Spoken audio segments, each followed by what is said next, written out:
இல்லைன்னா சொல்லியிருக்கிறேன். காதல் திருமணமா, கலப்பு திருமணமா அப்படிங்கிறதுலேருந்து எல்லாமே இருக்கும். குருபலன் ஒரு 3 முறை வரும். வயசு காலத்தில் ஒரு 3 முறை வரும். அதுக்கப்புறம் வர்றது 2வது திருமண காலம் வரும். இந்த மாதிரி எல்லாமே காலங்கள்லாம் வரும். தீர்க்கமாக பார்க்கும்போது தெரியறதுக்கு வரும். இதெல்லாம் ஓகே.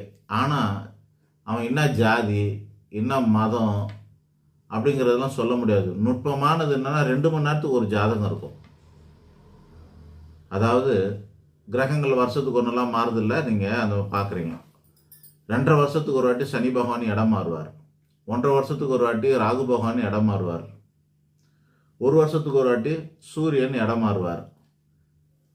அப்புறமா பார்த்தீங்கன்னா இது 4 வருட கிரகங்கள். மீதி ஒரு 4 கிரகம் இருக்குது, அது மாத கிரகம். சுமாராக ஒரு மாதத்துக்கு ஒரு வாட்டி மாறக்கூடியது, அல்லது 1.5 மாதத்துக்கு ஒரு வாட்டி மாறுறது செவ்வாயாக இருக்கும்.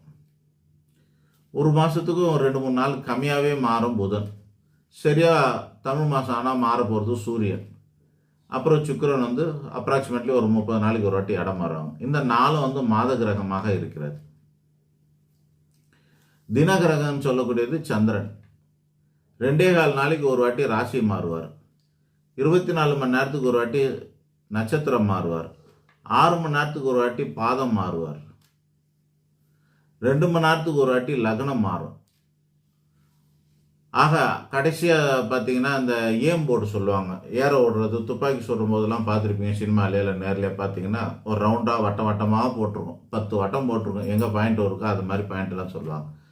அதுபோல் பார்க்கும்போது கடைசியாக நிற்கிறது என்ன அப்படின்னாக்கா, லக்னம் வரைக்கும் தான் உங்களால் துல்லியமாக பார்க்க முடியும். ஒரே லக்னத்தில் 2 குழந்தை பிறக்கும். அது ரெட்டப்பிறவியாக இருக்கும். ஒரே ஹாஸ்பிட்டலில் ஒரே மருத்துவமனையில் கூட ஒரே லக்னத்தில் 2 குழந்தை பிறக்கும். இந்த குழந்தை ஆண் குழந்தையாக இருக்கும், இந்த குழந்தை பெண் குழந்தையாக இருக்கும். ரெட்டப்பிறப்பிலுமே ஒன்று ஆணாக கூட ஒன்று பெண்ணாகவும் பிறக்குது. ஸோ இதெல்லாம் நுட்பமான விஷயம். உண்மையை சொல்லப்போனால் இந்த மாதிரியான நுட்பமான விஷயம் ஜோசியருக்கு தெரியக்கூடாதுன்னு கடவுள் அந்த இடத்துல குடுமையை பிடிச்சிக்கிட்டான். அவ்வளோ துல்லியமாக நமக்கு தெரியக்கூடாதுன்னு சொல்லிட்டு வச்சுக்கிட்டான். ஆனால் சாஸ்திரத்தில் ரெட்டப்பிறப்பு ஜாதகங்கள் எப்படிங்கிறத மட்டும் சொல்லி வச்சுருப்பாங்க.